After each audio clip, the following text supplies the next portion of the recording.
Oi, turminha. E aí? Era aquela pausazinha, né? Esticaram um pouquinho as pernas, tomaram água. Agora nós vamos dar continuidade, né, à nossa aula de História, caderno 1. Pausa o vídeo, pega o livrozinho de História que a tia vai aguardar vocês. Combinado? Olha, coloquem lá na página 26 para darmos continuidade aos nossos estudos de História. O tema da nossa aula é transporte público. O transporte coletivo ou público, que muitas pessoas podem usar ao mesmo tempo, começou a aparecer nas principais cidades brasileiras no século XIX. E a primeira forma de transporte público eram os bondes puxados por animais. Depois deles vieram os bondes elétricos. E agora eu peço para vocês pararem um pouquinho. Como é que vocês vêm para a escola? Bicicleta, o que mais? Carro, moto. Tem uns que vêm de van. Ônibus. Ó, bonde puxado por animais, passado pelo viaduto do Chá, em São Paulo, 1894 a 1996. Foi um dos primeiros transportes coletivos, né? Aqui, muitas pessoas utilizavam esse tipo de transporte. Depois surgiu os bondes elétricos, passando pela rua São José, em São Paulo. Que ano é esse? 1900. Assim, galerinha, como a energia elétrica, né, que ela chegou aos poucos no Brasil, o transporte coletivo ele também teve a sua cronologia. Primeiro, né, era através da atração animal. Agora a gente já percebe, né, ó, o bonde elétrico já está usando a eletricidade. Então teve toda uma evolução. Ó, somente no começo do século XX começou a circular no Brasil os ônibus, que funcionavam com combustível à base de petróleo. Naquela época não havia linhas regulares.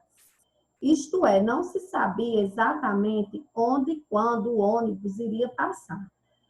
Eu quero muito ir visitar minha tia que mora em João Pessoa. Eu tenho que arrumar minha malinha e ficar no aguardo. Porque eu não sabia exatamente o dia que aquele ônibus iria passar. Já hoje eu quero fazer uma viagem, então eu tenho como me programar, vou na rodoviária. Olha, eu quero uma passagem para tal data. Daí, a atendente vai me informar qual é a empresa.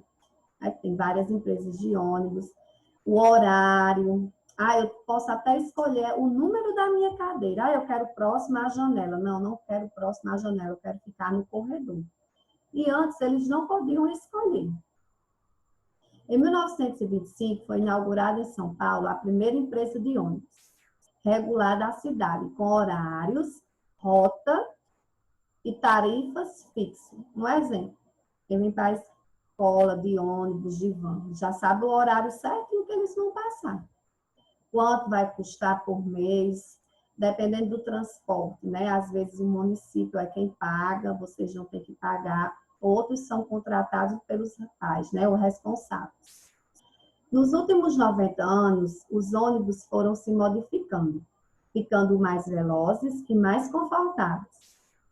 Em algumas cidades brasileiras, as pessoas também utilizam trens e metrôs. Na cidade de Souza, antes tinha trem. Quem ali passa pela estação percebe ainda que tem aquela linha férrea que cruza, né, aquela pista. E eu presenciei, né, esse transporte, porque eu morei muitos anos na estação. Então, minha infância toda, eu escutava aquele barulhinho do trem. Só que eu não peguei mais ele transportando pessoas, e sim cargas. Mas tinha aquele barulho todo, ele interrompia a pista. Então, muitos carros não conseguiam passar, tinha que desmembrar os vagões para dar tempo de alguns carros passar. Algumas pessoas até se arriscavam, né? imprudentemente, pulando os vagões, que isso é errado. Então, eu presenciei esse tipo de transporte. Ó, percebam aí o ônibus, muitas pessoas que moram em grandes cidades, elas utilizam esse transporte público todo dia. E evita que vários carros fiquem poluindo o meio ambiente. E também lá nem todo mundo tem transporte. E também o ônibus ele se torna mais em conta, vamos dizer assim, mais barato andar de ônibus do que estar andando todo dia indo para o seu trabalho, porque as grandes cidades, todos os locais são distantes. Ó, ônibus passando pela Avenida Joaquim, Teotônio, segurado, Palmas, Tocantins, 2017. Agora, ó, o metrô, na cidade de São Paulo. Né? As grandes metrópoles, as grandes cidades, elas têm metrô, né? E facilita muito a vida das pessoas. Agora, vamos ver aqui alguma curiosidade. Você sabia? Muita gente aqui vai se identificar com o que eu vou ler agora. Algumas pessoas utilizam o transporte público, como ônibus, comum e metrô, para ir à escola, principalmente quem mora nas grandes cidades. Outros utilizam o transporte escolar, que é exclusivo para estudantes, podendo também ser público, mantido pela prefeitura, né, com o dinheiro dos impostos, que todo mundo paga, como privado, pago por aqueles que utilizam o serviço. Na escola, a gente tem alguns coleguinhas, né, que eles vêm de van. A maioria, né, os pais quem contratam, tem um horáriozinho fixo, né, de pegar na escola, na sala. Nas cidades pelo Brasil, os transportes escolares podem variar. E também tem um transporte público que a prefeitura, ela quem custeia, ou seja, ela quem paga para transportar os estudantes da rede pública de ensino. É uma van, né? Vejo várias vans, né, ao redor da escola. E ônibus também, porque tem algumas pessoas que moram em outras cidades e elas utilizam o ônibus. Agora, turminha, eu quero que vocês observem aqui, ó, essa questão. Bom, vou descer um pouquinho para a gente ampliar aqui, ó. Quero que vocês observem essa foto. A gente já até viu ela na outra página, ó, um bonde na rua São Bento, em São Paulo, 1912. Letrinha A. Qual forma de energia esse bonde era movido? Gente, será que vocês estão vendo aí, ó, perto desse bonde? O que lembra? O que tem na nossa rua que é parecido com esses fios? O que vocês acham? Esse bonde era movido o quê? Hein? E como é que você descobriu que ele era movido? Tia, você acabou de dar a dica, verdade, dei dica demais. Mas mesmo assim, quem ainda não conseguiu pegar a minha dica, vai lá no texto, relê que vocês vão observar. Antes de serem movidos por essa força de energia, como eram movidos os bondes, hein? E aí iniciou o conteúdo explicando isso. Pausa o vídeo. Responde lá que a tia vai aguardar vocês, combinado? E aí, turminha, conseguiram? Muito bem. Vamos só retornar a nossa questão, né? Por qual forma de energia esse bonde era movido? Por qual energia elétrica? Muito bem. E como vocês descobriram isso? E tá deu as dicas, né? Através de quê?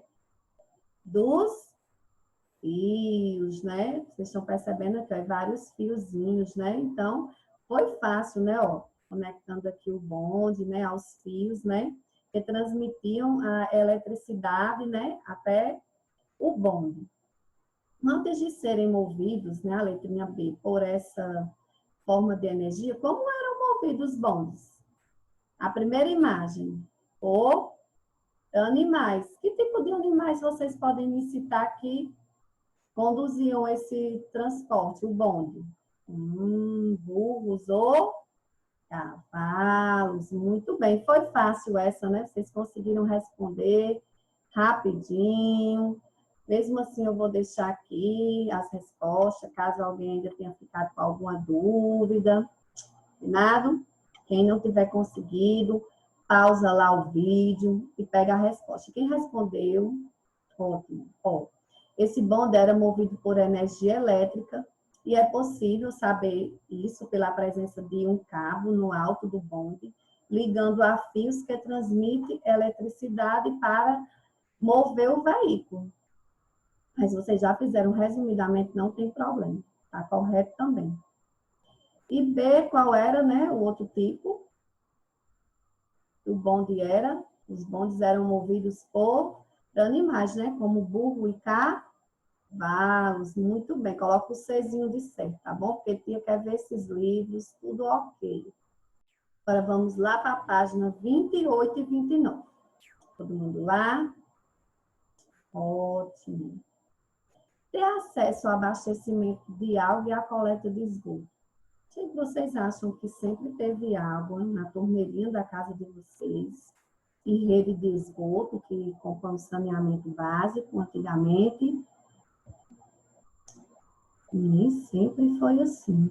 Nem sempre eu ligo meu chuveirinho, vou tomar um banho e tinha água lá.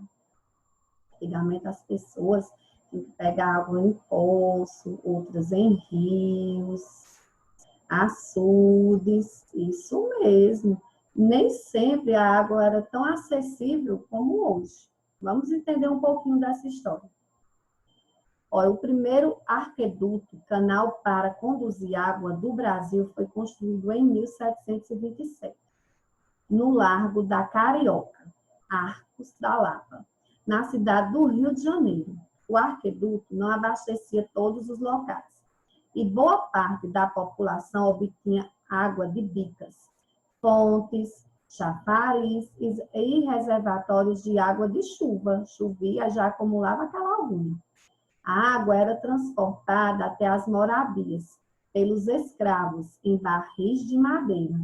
Isso mesmo.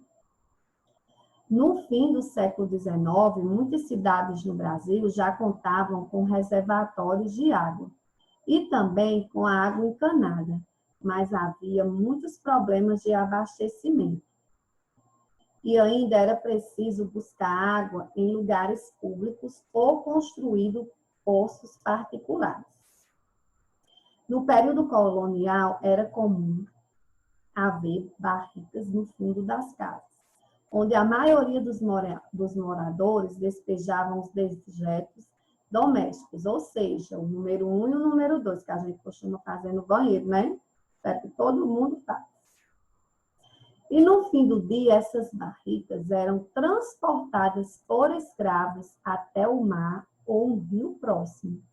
Isso mesmo, não tinha esgoto. Então, todo, né, o número 1 e 2 que fazia, até mesmo o banho lá, era transportado e depositado no mar ou próximo ao rio. Eita, eu vi algumas pessoas fazendo assim. Olha, os escravos, tá vendo? O arqueduto, né, e o convento de Santa Teresa, uma foto do século XIX. Vendo aqui os escravos, eles que faziam todo o trabalho pesado, né, antigamente. Tá vendo? Olha, todos eles carregando água, ó. Vendo aqui? Um pouquinho aqui. Vendo? Olha, carregadores de água, então esse trabalho pesado, naquela época era feito por eles, ó, a gente percebe que tinha até confusão aqui, alguém querendo furar a fila, e acabou em confusão, né? No Rio de Janeiro, na década de 1850, o governo começou a construir redes subterrâneas para a coleta de esgoto, que apesar de não correr nas ruas, ainda ia em direção aos rios e mares. E a gente tem um exemplo na nossa cidade, né? E o nosso esgoto, ele acaba também caindo no nosso único rio que corta a cidade, que é o Rio do Peixe, né? Muito triste. E também a gente tem várias cidades e estados que o esgoto cai dentro do mar. É isso mesmo. Agora, vocês já leram o texto com a tia, acompanharam, eu quero ver quem realmente estava prestando atenção. Isso mesmo. De acordo com o texto, de onde a população obtinha água antes de haver água encanada? Tem lá no texto. Pode ir lá no texto, fazer a releitura, grifa, coloca aí, porque eu vou ficar esperando vocês. Número 2. Antes de haver água encanada, com a água era transportada até as moradias. E acabou de explicar isso. Vamos ver se vocês estão com a memória boa. Quem não conseguir, vai novamente no texto ler. E número 3. Durante o período colonial, onde a maioria das pessoas despejavam os dejetos domésticos, questão do número 1, do número 2, Tia também acabou de explicar. Tia vai dar um tempo, vocês vão pausar o vídeo, vão fazer a releitura com calma e a tia volta já. E aí, meus amores, foi facinho, né? Foram lá no texto, conseguiram identificar tudo, né? Ai, tia, foi uma interpretação de texto, isso mesmo. Tá vendo como língua portuguesa está presente em todas as disciplinas? Isso mesmo. De acordo com o texto, de onde a população obtinha água antes de haver água encanada? De onde? De bicas, o que mais? Cisternas, o que mais? Chafariz, o que mais? Fontes, isso mesmo, foi fácil, né? Lá no texto tinha, todo mundo conseguiu localizar com facilidade, né? A população obtinha água em bicas, fontes, chafariz e cisternas. Quem não colocou nessa sequência, não tem problema. Bom, tá correto também. Na questãozinha 2, pergunta, antes de haver água encanada, como a água era transportada até as moradias? E até citou lá, né, que teve até uma briga por quem era carregada por escravos. Em barris de quê? Onde era que eles carregavam essa água? Barris de madeira. Muito bem, turminha. Bom, a água era transportada pelos escravos em barris de madeira, né? Pela própria imagem, vocês conseguiram identificar. E a questão 3. Durante o período colonial, onde a maioria das pessoas despejavam seus dejetos domésticos. Ficou bem assimilado, né? Foi a última coisa que a tia fez com vocês. Eles colocavam aonde esses dejetos? Em barricas. E depois, o que acontecia? Eles colocavam essas barricas, né, lá no final da casa. Aí, lá no final do dia, quem era que ia jogar fora? Os escravos, né, iam lá, recolhiam. E, geralmente, eles iam despejar onde esses dejetos? Nos rios ou mares. Muito bem, turminha. Esse é um show. Olha só. A maioria das pessoas, né, despejavam os dejetos domésticos em barricas, que ficavam no fundo, né, das residências, ou seja, das casas, que depois seriam levadas por escravos até o mar ou rio próximo. E aí, turminha, vocês conheceram, né, algumas curiosidades, né? Como foi que tudo foi se transformando e hoje a gente percebe que o acesso ao transporte público melhorou muito, então, praticamente todo mundo tem esse acesso, água também em casa, a maior parte da população brasileira também tem esse acesso à água. E é isso, a nossa aulinha de história está chegando ao fim. Eu vou deixar vocês tomarem uma aulinha, porque a tia vai esperar vocês lá na aula de matemática. Beijo!